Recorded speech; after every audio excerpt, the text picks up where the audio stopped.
Hi, everyone. Welcome. Welcome back to our weekly book study gathering that we all love and enjoy. It's just really, hi, everyone. Oops, welcome. Turn that guy off. Funny. It's good to see you all. Thanks for being here this week.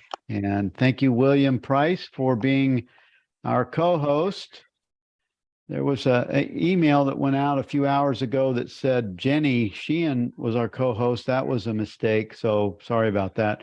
Lindsay, our pilot for this group, is at Disney World with her little girl Macy, and my son and his wife and my other grandson or my other grandchild. And so they're having fun at Disney World. And I think that email went out. It was probably in a queue somewhere and we didn't notice it. So I contacted William right away when Jenny let me know about it and said, William, that email is not true. You're the co-host. So thank you, William, for being our co-host today. That's my pleasure. Thank you, Bill. And I don't know how now. William is in Austin. I lived in Austin, Texas, in the mid '70s. Left there in '79 or '80. And William and I were talking a little bit in the green room. And William, I don't know how you're so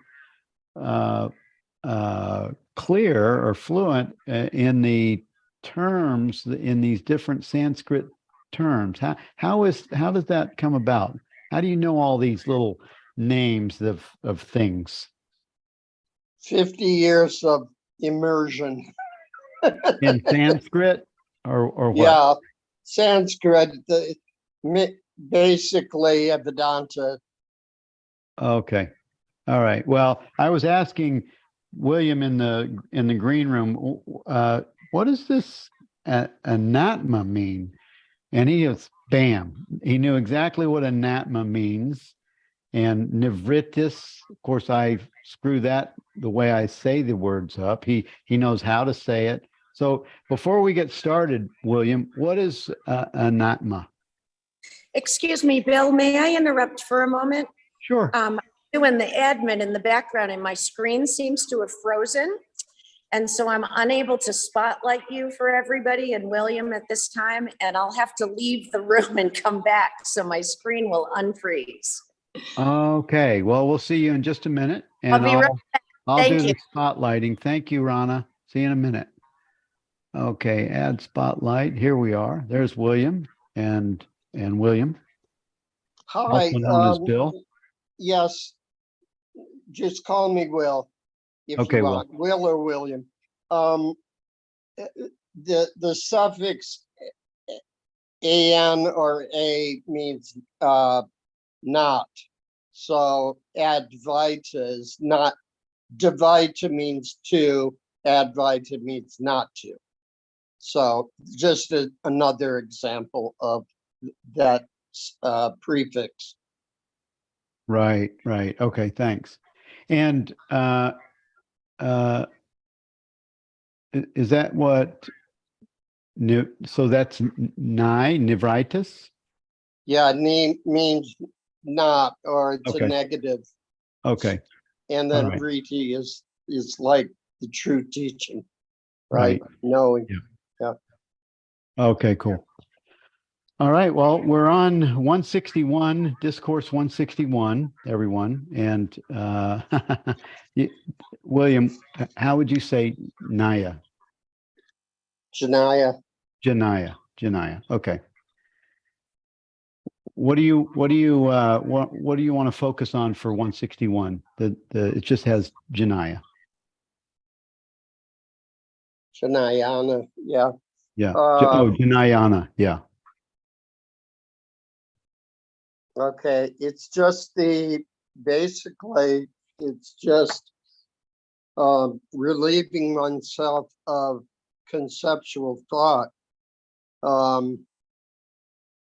and living in the presence. So, it's not, it's coming directly without the mind's intervention in conceptual thinking.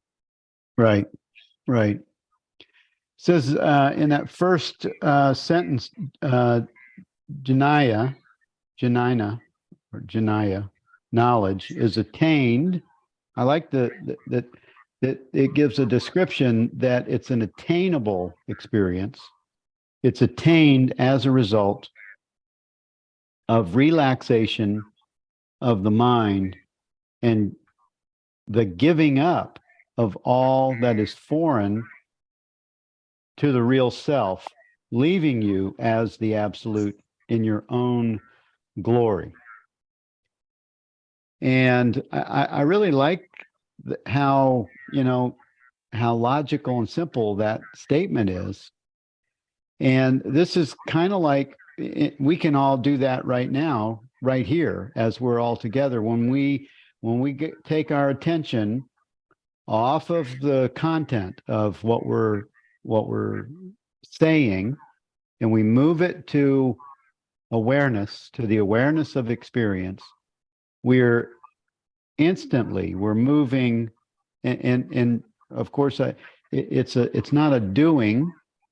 That's why the word relaxation is included. We're relaxing as presence. We're relaxing as being, as our true nature. And that's pretty much what he's saying right here, isn't it? Yeah, but Rick, thank you. It's not an attainment or something we do, like a sadhana. It's just letting things be as they really are. Yeah, right. I know. That's the hard part with words, is as soon as you say something that implies doing, you're off.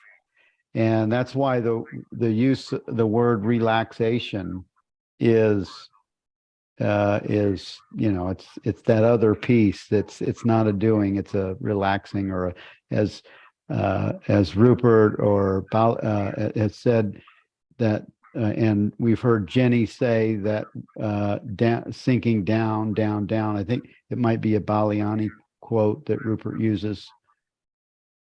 Yeah. Or So a Rumi sinking quote. in. Yeah. Oh, is it a Rumi quote? Maybe. Okay. Yeah. It says in the second paragraph, when the last trace of anatma, what's the name of anatma? I mean, what's the meaning of anatma?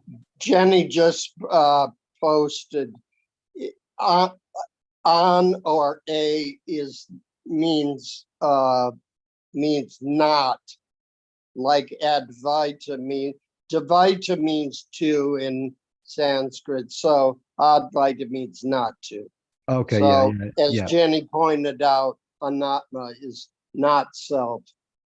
Yeah, it's not atma, not I, not the real self. The right? real self, yeah. Yeah. Good. Okay, I will. I see that. Let me let me just make sure that Rana has a co-host. Where are you, Rana? I put my hand up. Oh, is your hand up? Let's see. I see your hand. Oh, I don't see you. Oh, there you are. Okay. Wait a minute. Just a second. Thanks, everybody. Here we go. Making Rana the co-host so I don't have to pay attention to people coming in. Sorry if you guys have been waiting in the waiting room. I'm doing the admin thing, and Rana's trying to help out, but she has to be co-hosted. All the little buttons and things that have to be managed when Lindsay's not here. Lindsay, we miss you like crazy. Funny. Okay. What else on this discourse 161? To stand permanently established in the absolute, the world gross as well as subtle, from which you eliminated yourself has to be examined again and seen to be nothing but reality. Right. So anything subtle or like thought or form, which is gross, both point back, just switch around to the source. Everything points to consciousness. Thoughts, perceptions, sensations, all point back to being. Right. To consciousness being source, to arising out of consciousness. Right. And Jenny wrote the correct Rumi quote, sink down and down in ever widening rings of being. And so that's that relaxing in experience where it's not, there is an attainment that happens, but it's not an efforting experience of jnana.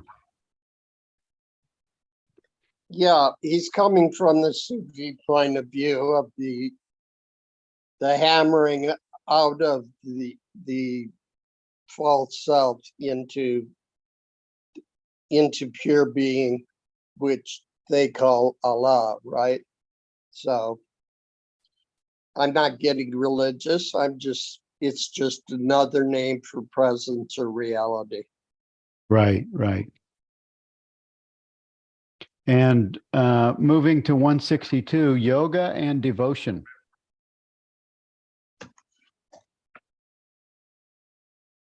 These are both processes of intense activity, always upholding the doer and enjoyer, even at the highest state, though in a highly general form, as long as this taint of duality lasts, you do not shine as the absolute. Right, because the object of devotion creates dualism. Right. But eventually, as says in the Gita, which is probably the Bible of devotion, of bhakti, the devotee becomes Arjuna becomes Krishna by Right. clearing away the ignorance. Right. So this is an interesting idea for Course in Miracles students or teachers, is that, and I've seen A Course in Miracles has statements all through it that actually makes this statement that as long as you're seeing with duality, you can't access what is called vision. It's a similar kind of a thing. As long as there's a taint of duality lasting, as long as that lasts, you do not shine as the absolute. So there's the duality is a veil between your essential self and your image or your false self experience. Huh. 163, William, what do you see there? That's a long, yeah.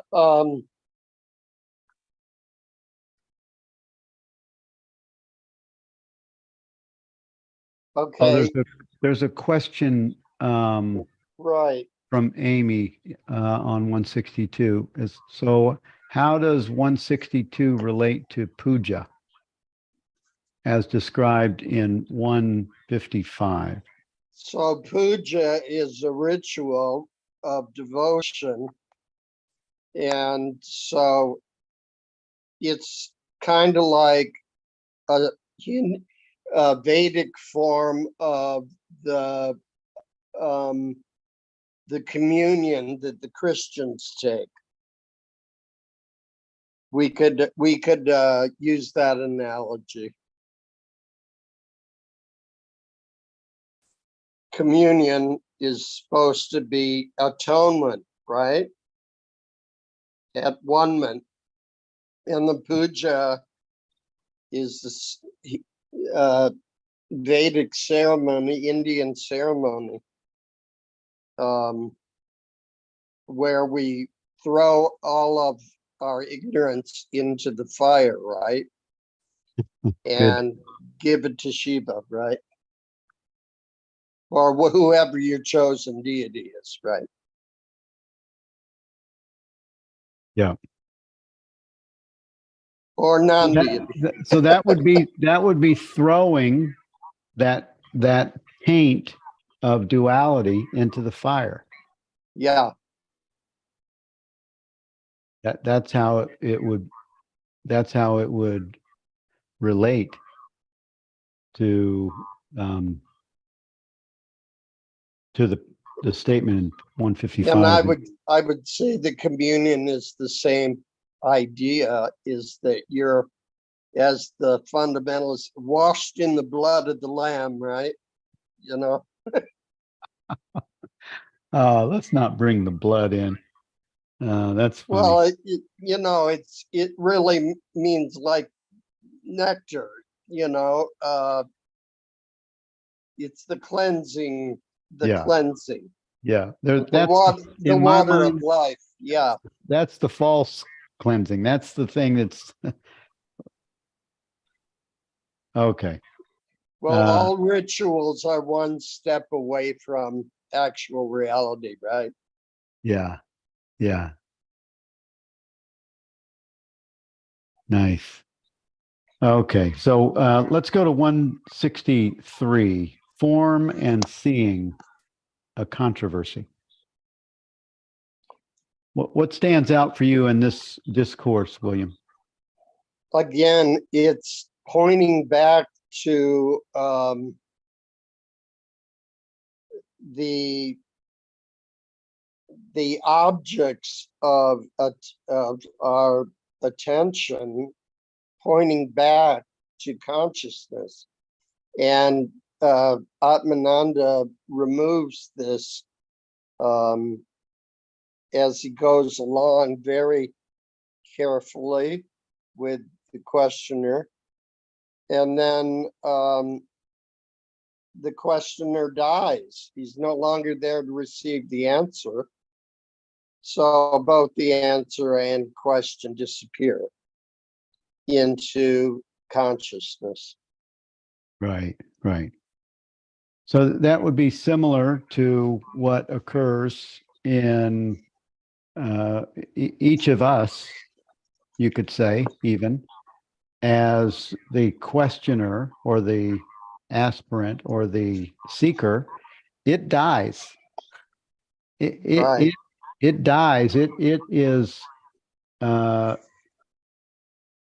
our attention, and in paragraph, the second paragraph on page 87, when it says, in order to answer that question, you must understand the whole process. I said that form is one with seeing and merges into seeing.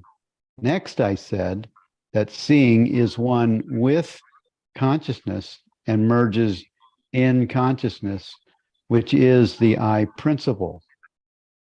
So, in order to answer the question you put to me, you must direct your attention to this whole process. It then comes to this. Consciousness, or the I principle, merges into seeing, and seeing into form.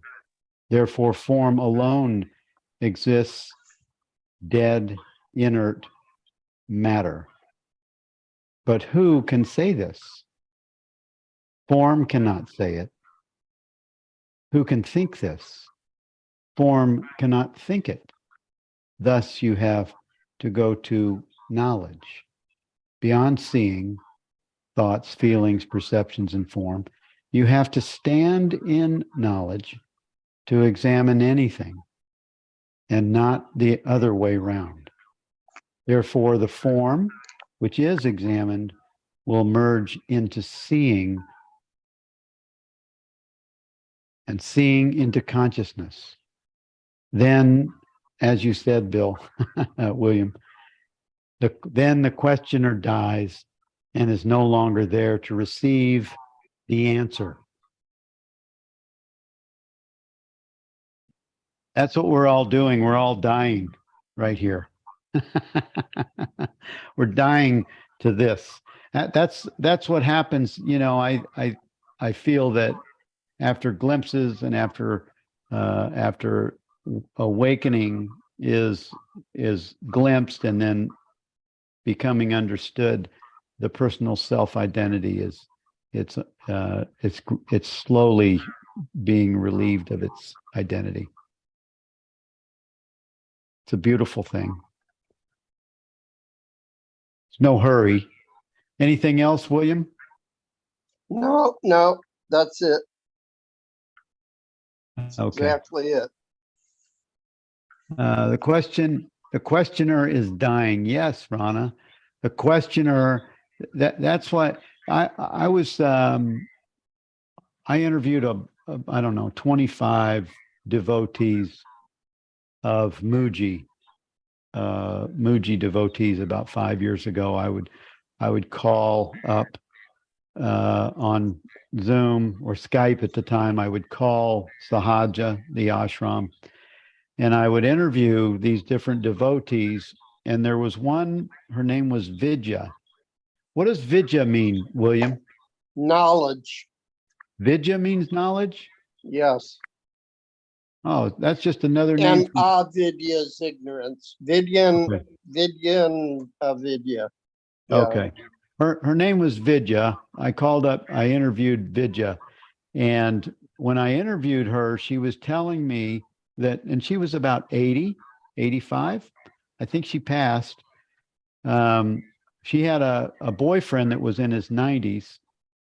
And her boyfriend said, I want to come see Muji. Now she was there. Vidya was there with Muji. And her boyfriend wanted to come there from somewhere in Germany so that he could die before he dies. He had this, feeling that if he sat at the feet of Muji, that he would die of his personal self-identity before the bodysuit dies. And that's really what's being offered with these teachings, is that the personal self-identity does die, but you don't need a guru. You can use this one. You can use this guy, and his body's passed. We can use this guru for now. That's what's happening right here, right? Yeah, died before dying. And Dying before. So everybody here, you guys are all dying right now. we're dead. Actually. You're all dead. We're the No. Grateful Dead. Yeah, right. Right. That's funny. No, actually, the truth is, if you look at a little baby, as soon as that baby is born, it's dying. In physical, it's going, but then so is a leaf on a tree and everything else, it comes and it goes. But what you are, the you that is being pointed to here, you never die. You're always you. The bodysuit comes and goes, and you still stay you. Okay, 164, William. Yes. Oh wait, that's a short one about Guru not. Here and there are also mental. Right. It's like concepts of spatial concepts are, because the mind can only deal with, as Rupert says so many times, can only deal with time and space, and to deal with the so-called waking state world, right? So it makes that sacrificed by living in time and space, when in reality that there's the spaceless space and the timeless present. Yeah. Well, and you can kind of, it's kind of like there's a localized, there's not two awarenesses, but there seems like there is. It seems like there's a local awareness where the body mind is aware of experience. And then there's an awareness that's non-local. Well, each individual mind is a fractalization of consciousness. So it seems like to the mind that it's doing this, but it's really just a sub-emanation from source. Yeah. Consciousness is doing everything, you know. Well, and there's a couple of comments. You mentioned, no, you without the conditioning memories, habits, and concepts. Oh, I like this statement, Rick. All body minds are on death row.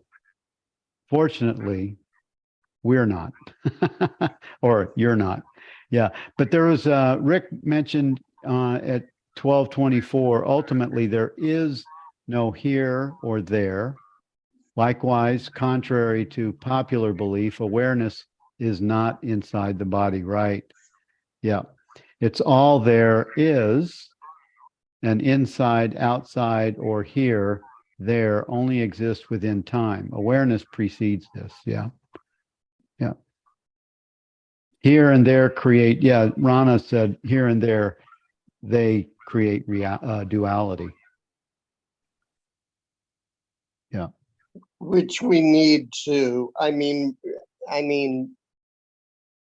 without duality, there is duality just points back to non-duality. Yeah. But without duality, we would just be in the blue cloud of, you know, of being, right? Without any subtle or gross objects to participate. And apparently consciousness likes to dance, as I was saying earlier in one of Rupert's posts today about why this guy's asking why does consciousness choose to play this game?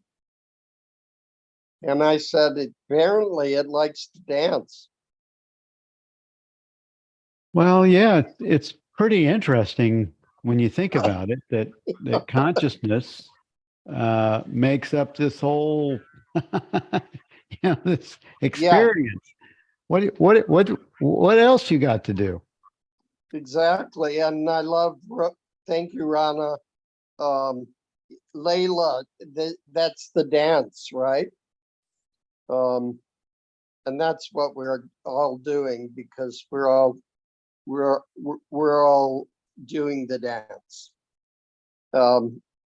It's not like we choose. It's either you enjoy it or you don't enjoy it, you know. Well, and consciousness in another way, consciousness is just experiencing itself. Yes. You know, in a way that it had to. It's a brilliant idea. I mean, just think about what it takes for the formless to make up a world of form and lose itself to have this experience and many others, just to have experience. So I mean, otherwise it's just the formless presence. So it's pretty cool dance. It's not always fun, and it's not always cool. Here and there. What? Someone just pointed out it's the mind always is going to argue with apparent suffering, right? I Yeah. mean, it's the relativity of separate being to suffer. Yeah. Yeah, that Sandra, that it definitely is the difficult piece to wrap your head around, because it's You can't wrap your head around it, or understand it right. mentally. Yeah, yes, yeah. It doesn't have logical or intellectual understanding.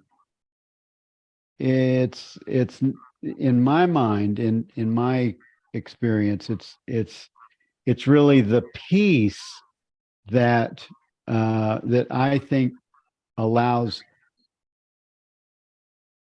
joy to be a constant uh, uh, experience.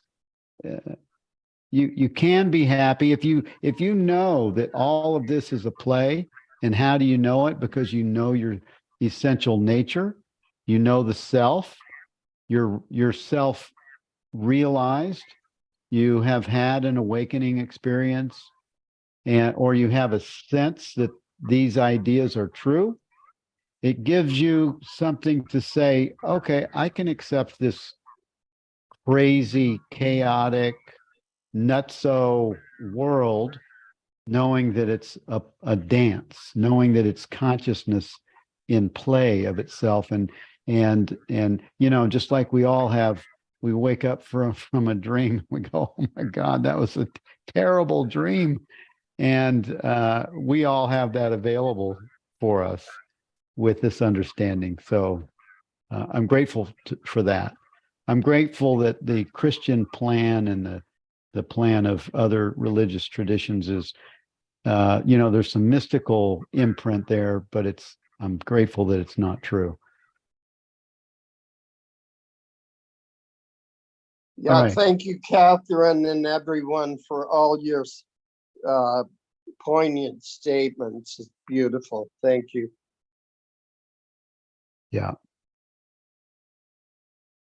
Freedom to choose. Yes.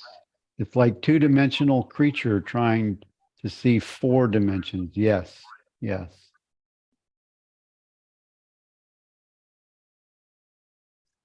Anyway, beautiful comments by everybody.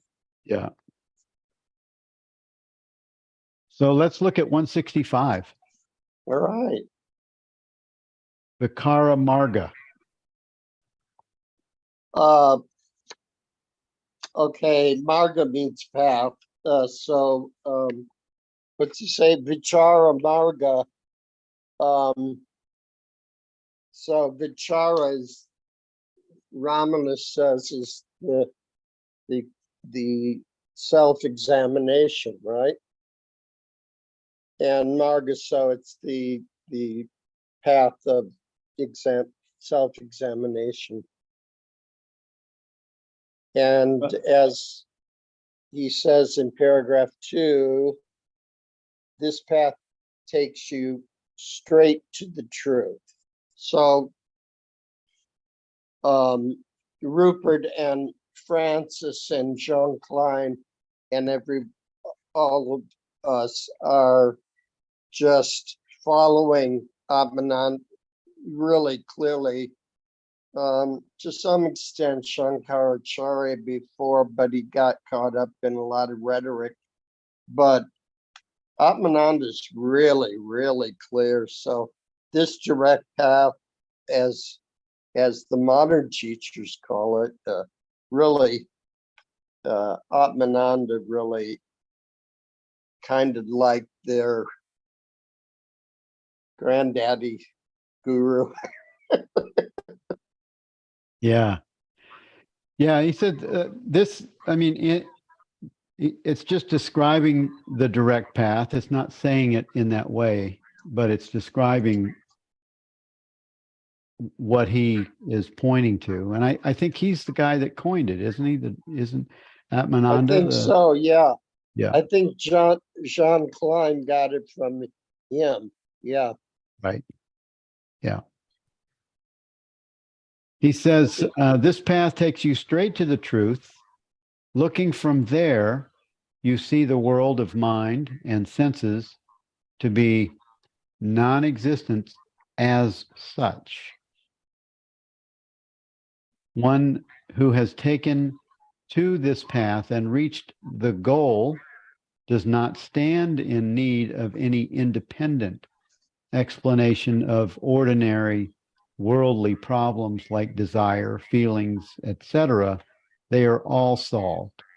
And that's how one can find an acceptable welcoming to, I think, to the crazy chaos and experiences that the world delivers, is with this understanding where all things are solved.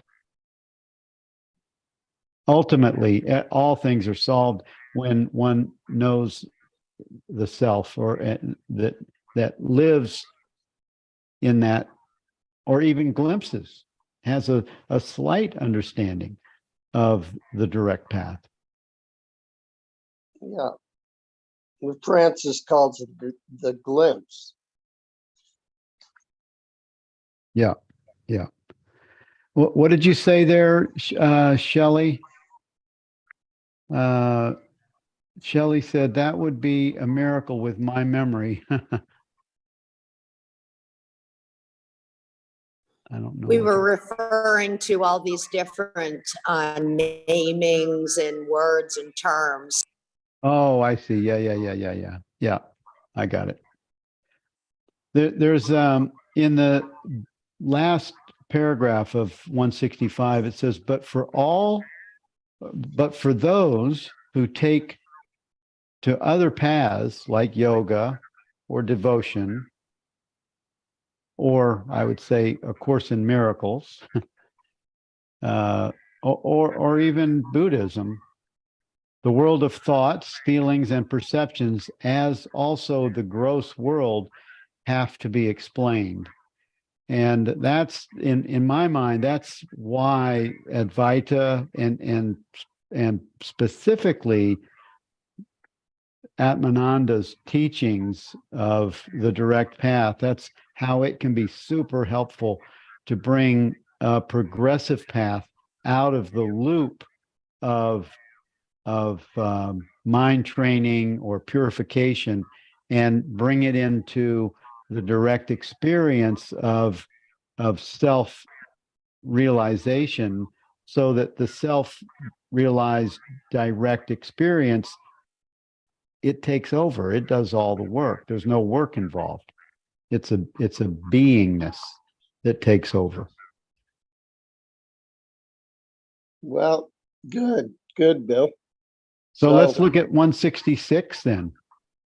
Desire. All right. So desire is obviously a state of lack, right? Because why would you need it if you already have it? Well, there's a Why desire. There's a desire to know the self. There's a desire to be happy that initiates the search. Right. That's called to aspire, right? To bring the fire with it. Your heart to want to know the truth, which is beautiful. But then finally you have to give up wanting that too. The desire, even the desire to be for pleasure, the desire for things, the desire to be happy, is all initiated by, and it's actually hijacked, the desire to remember and know the self. Beautifully said. Thank you, Bill. Desire always shows want, and this again shows your imperfection. So until you become perfect, desire is sure to torment you. Then examine more clearly what desire points to. It always points to happiness, and it has been proved to you that when a desired object is gained, there is desirelessness for the time being. When you get it, when you get what you wanted, even if it's purchasing something, I got it. Now, what else you're looking 5 minutes, you're looking for the next thing. Yeah, like Ram Dass said in Be Here Now 50 years ago, will it ever be the great ice cream cone in the sky? Will I ever get it? You know? Well, you do get it that's why this teaching, it gives it to you, and it doesn't mean you stop desiring pleasures or comfort or Or being or eating, yeah, right? yeah, Or all of those going things. to the bathroom. I mean, whatever. There's nothing dirty or clean in functioning as these human forms. I mean, we don't need to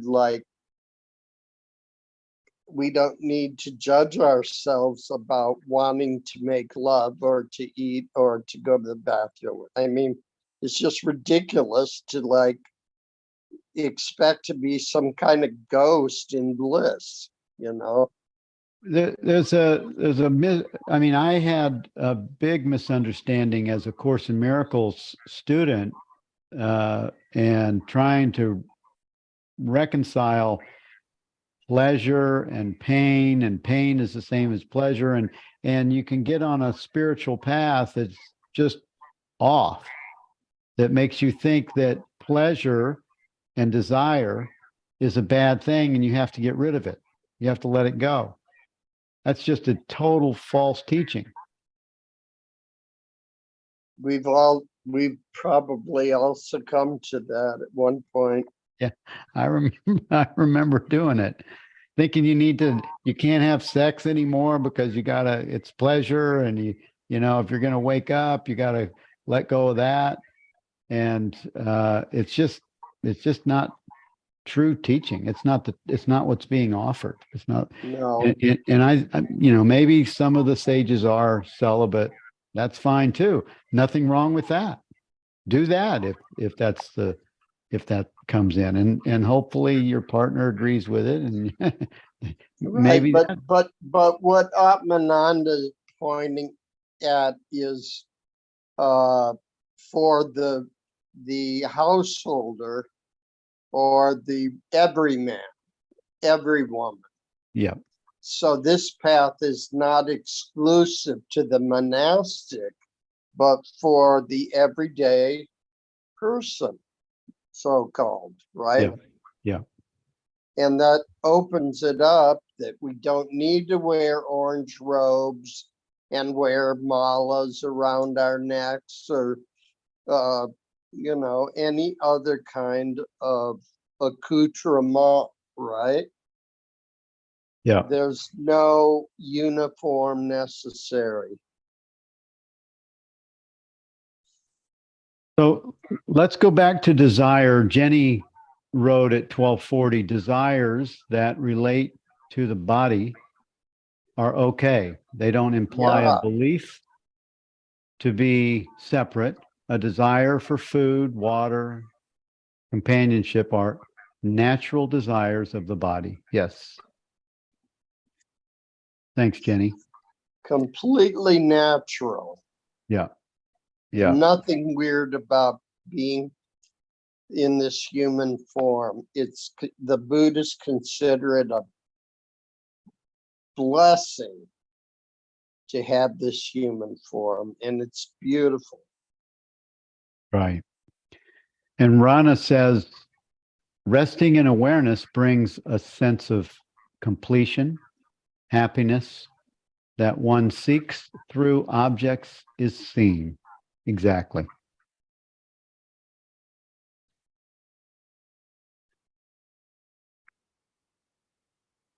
Yeah. So let's move to 167. Yeah,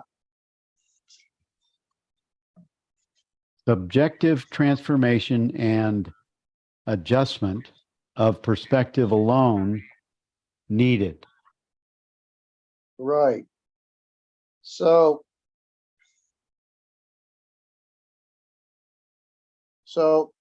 standing limited by the body and mind, if you try to change the world so as to make it beautiful, this is the path of the do-gooder, right? The do-gooder? The do-gooder, Okay. the Mother Teresa's among us. Okay.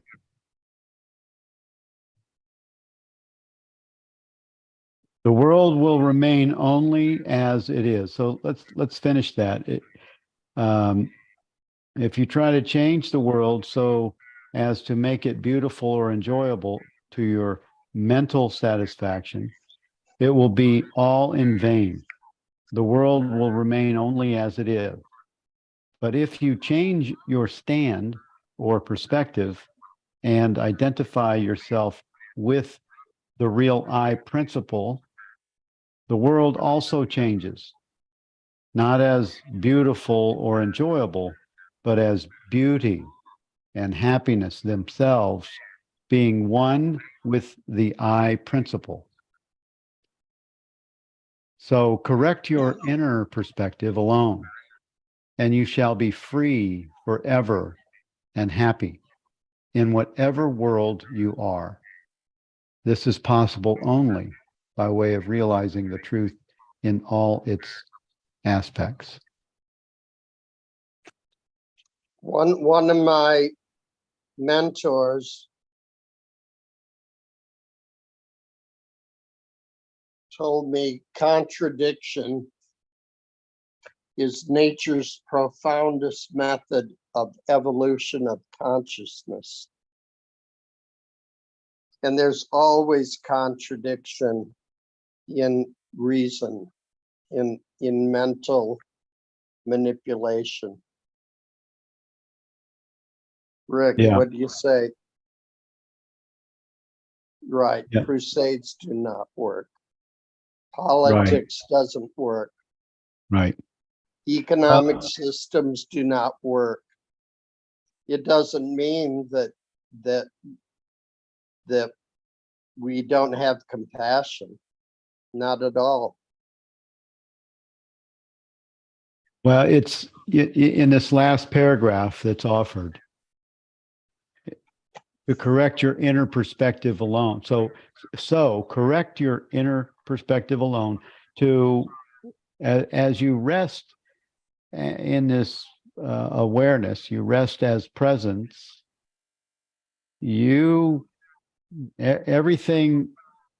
Everything changes for you. It doesn't mean that everything on the outside changes. Your interpretation of everything changes, so your experience changes.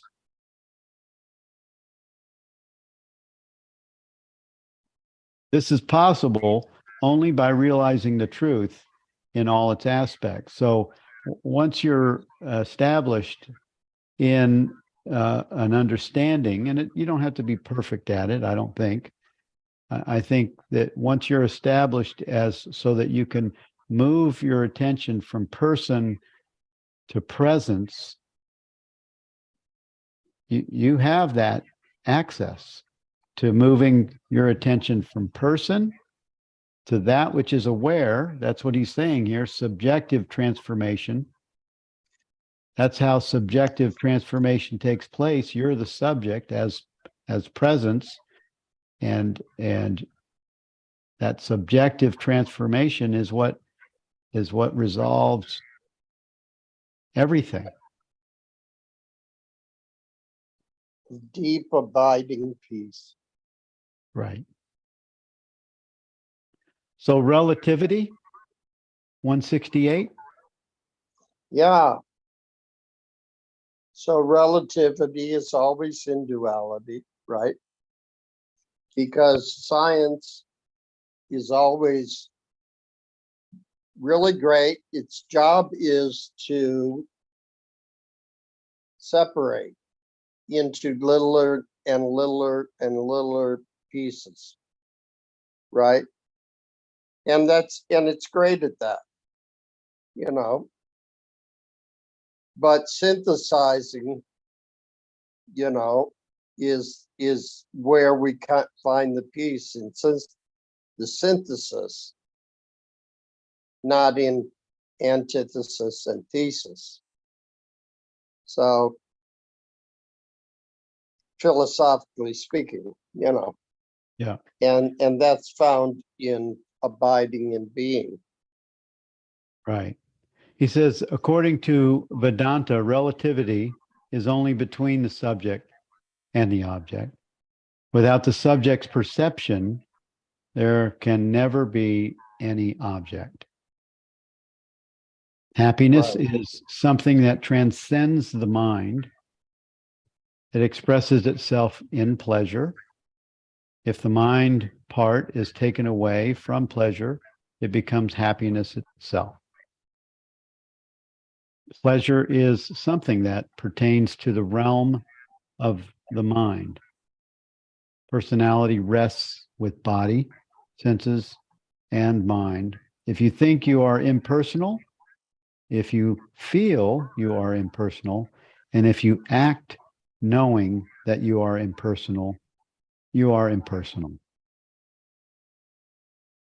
It doesn't preclude loving your people you meet and acting from that understanding. Rupert's probably one of the best at giving us that really, really kind understanding, you know, which is, you know, clearly the way he behaves toward others, you know, so-called others. Yeah. And, you know, Francis is a little more direct, but, you know, not each one is valuable in their take on it.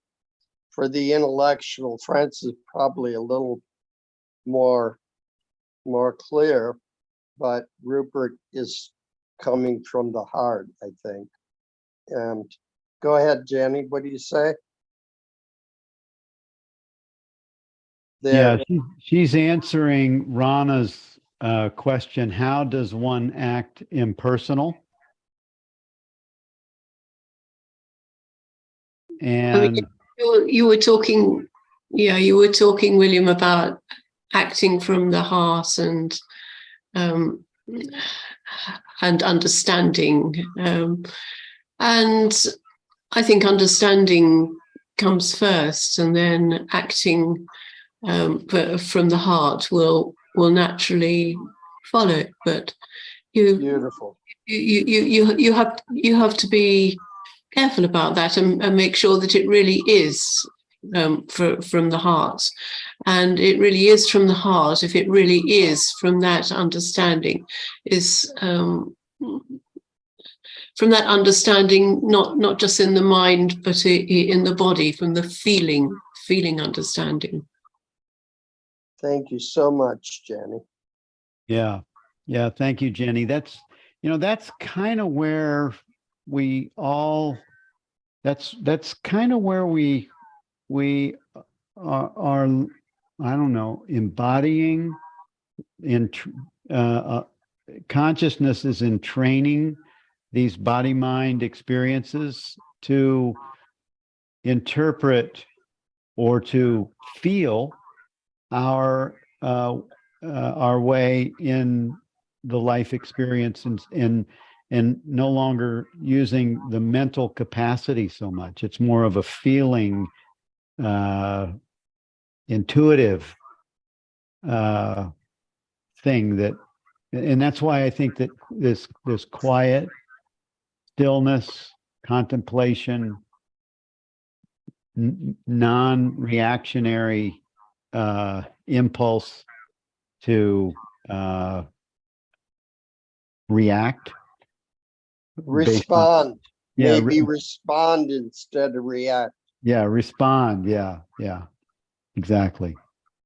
It's coming from a different place because, as Jenny said, the understanding permeates the body mind experience. The understanding saturates the old reactionary element, and it dissolves it into a response mechanism.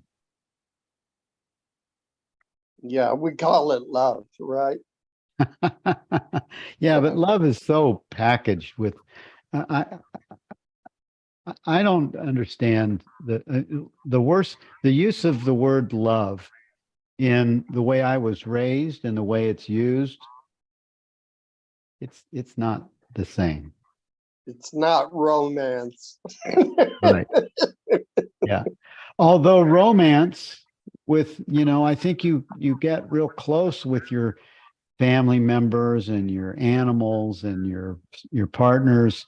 That brings a closeness that consciousness wants to bring you to everything, to the trees and the rocks and appreciation and gratitude. That thing that happens is just a microcosm of what consciousness wants us to have with everything. And for many of us, we've had glimpses and a direct experience with the elements of minerals and trees and animals. And there's a connectedness. That connectedness is what I would say true love. Exactly. That's the tantric understanding. Yeah. Yeah. It's different. It's a different love. But it's, it's nice to love people. I love all of you. It's nice to have a love relationship where we don't actually have to even touch bodies, and yet we can have a full love experience and appreciation of the love that's expressed in this joining right here. That's awesome. We can taste that, and it can also be visceral. It's a beautiful thing. Yeah. If Yeah. there is such a thing. Yeah. It's not romantic. No. But if it was, that'd be fine too. Well, certainly, it's not though, that. it can be. I mean, intimacy can be a path of a tantric path, but it doesn't just include, like Freud said, the sex. Jung clarified it, and everybody else, that it includes everything. Yeah. All eros, the Greek concept of eros, isn't about sex. It's about love of being and expression and sharing. It's what the inventor does to create something. It's what the artist uses to create beauty in art. It's what the dancer does. It's beautiful. See, it includes all expressions, and we should really embrace that, I think. Yeah. Yeah. I was gonna say, I had it on my mind, and then I looked down and Amy Habel said it. Love is unconditional, applied equally to all things. Bill, you're right. Ask yourself, who in your life loves unconditionally? Do I love unconditionally? Good to inquire on this one. Well, I have to not be me to access that. I can't be a bodysuit and access unconditional. But that's possible too. We don't have to be me. Yeah, we are awareness.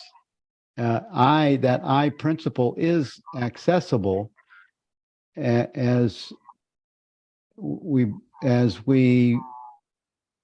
we be that. Then unconditional is available. Yeah, so who's accessing? Well, it's not really an access. It's not really an access. It's as we said before, it's the Rumi quote. It's relaxing in as and our what is always present and is. It moves to the foreground experience.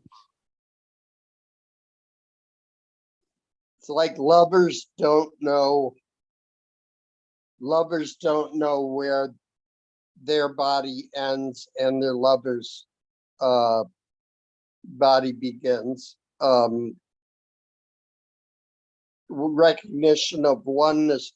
Yes, Jenny, absolutely. But it's visceral, and there's actually the feeling of non-separation.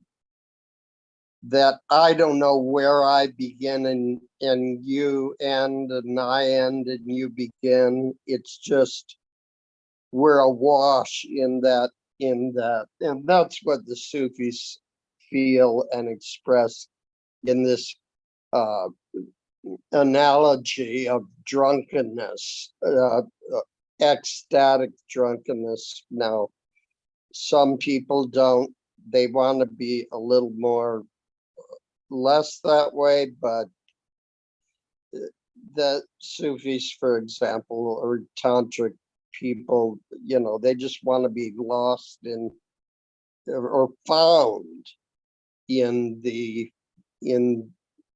all aspects of being, including the physical. So let's look at 169. I love that. That Life was compared to a game of chess. only the pawns. I love that. The pawns alone can be said to win or lose, and you, the player, go away as you came. Right.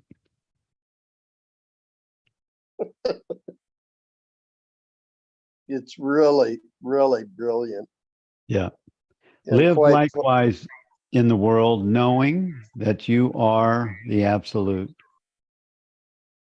the creator of all laws, and that you can transcend those laws whenever you want.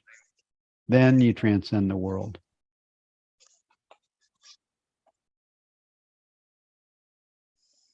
And then the final one is good too.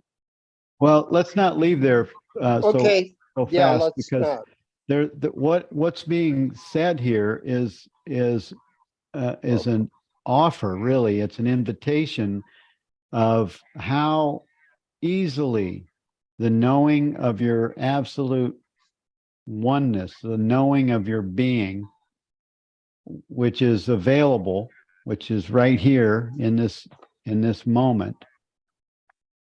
It's not even a moment, but this is available just by moving your attention from personal self identity, from person to presence.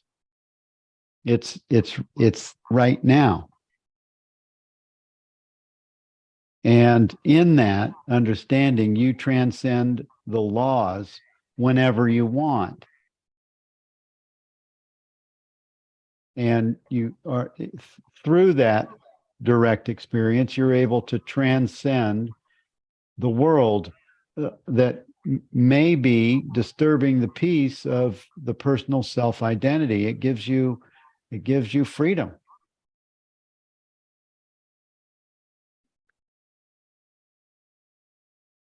Yeah. We are the pawns. Yes. Yeah, I'm just thinking about that that song by Yes about Don't surround yourself with yourself. Move on back to squares. Send an instant comment to me. It's about the queen. So it kind of is analogy about the chessboard, right? Yeah. Yeah. Yeah. Yeah. You might listen to, we might listen to that song and see that might be what the lyricist was talking about. Yeah. Yeah. It's funny how a lot of the lyrics actually are very spiritual. Many of the lyrics, especially in the 70s and 80s. Okay, Yeah. let's look at 170. Why did Lord Krishna advise Arjuna to fight and kill, which is considered a sin and himsa? William? Yeah. So ahimsa is the opposite, or non-harming, right? Which is like an essential thing in Buddhism, right? Non-harming, and especially in Jainism, right? They don't even want to step on an insect, right? I mean, it becomes quite difficult to live. But so in chapter 2, Arjuna is in this state of dejection, right? Because he sees his teachers, his grandfather, his distant relatives, and that he has to like go out there. And Krishna knows already, the outcome. And this is, of course, an analogy, right? The battlefield of Kurukshetra, where the two opposing armies meet, of good and evil and all this. And this is an analogy with the world, and that we have to participate, that we can't just, I mean, you can maybe go and sit in your cave, but he wants Arjuna to go out and participate. And he is a Kurukshetra, a warrior.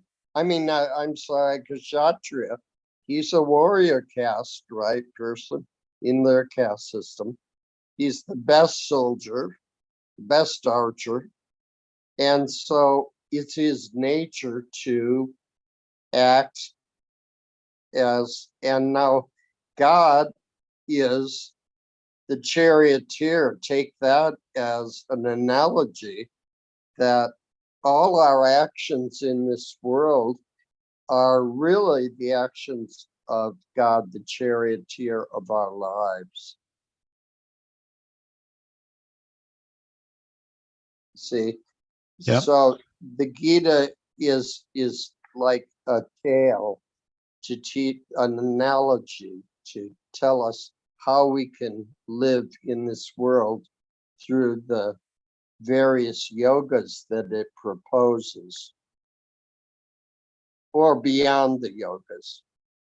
Right. Yeah. Rick wrote, perhaps this says more about doing one's duty, play of life, versus actually killing. It's reiterating the fact that this is all a play. Nobody actually dies, etc. Exactly. Yeah. So I loved Atmananda's way of taking the Hindu concepts of the gunas, sattva, raja, and tamas, or one is action, one is mutuality or harmony, and one is lethargy or not acting, right? Inertia, let's call Thomas, probably is the best word for it. So instead of just like Krishna is telling him, use the karma, use the rajas to get to sattva. All right, overcome your inertia through action. Chop wood, carry water, right? Yeah. Well, and also once you have a clear understanding, just relax and enjoy washing the dishes.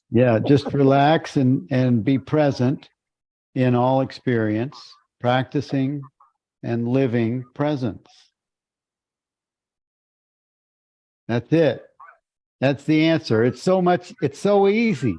We let words get in the way of the direct experience that's just right here. Just rest as presence, resting in awareness, resting in being.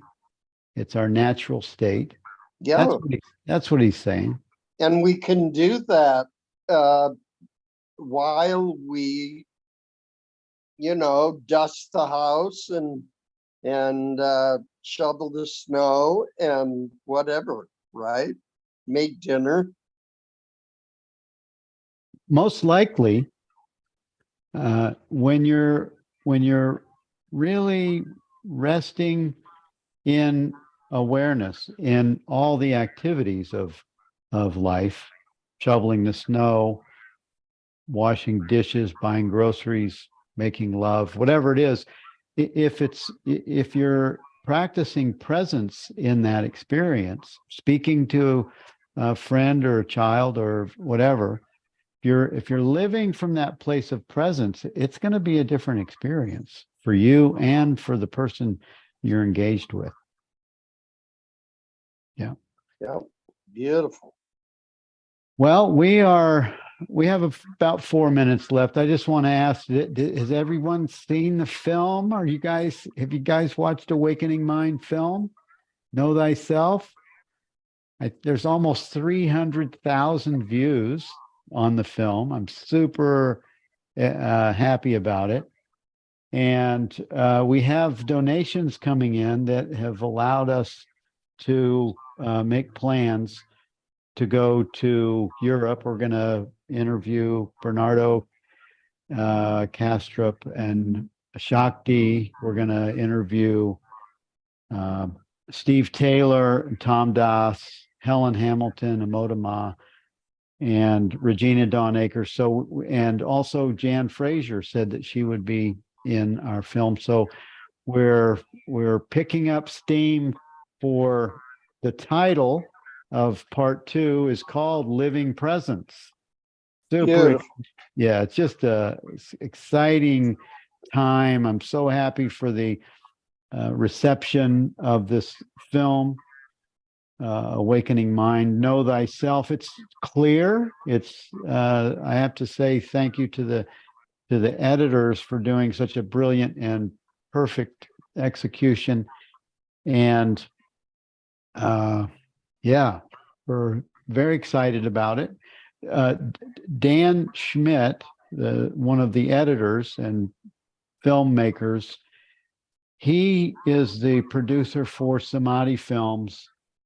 And, his Samadhi films and other Inner World, Outer World, they've each had 6 million views. Wow. And I asked him, how is Awakening Mind launch in compared to those films?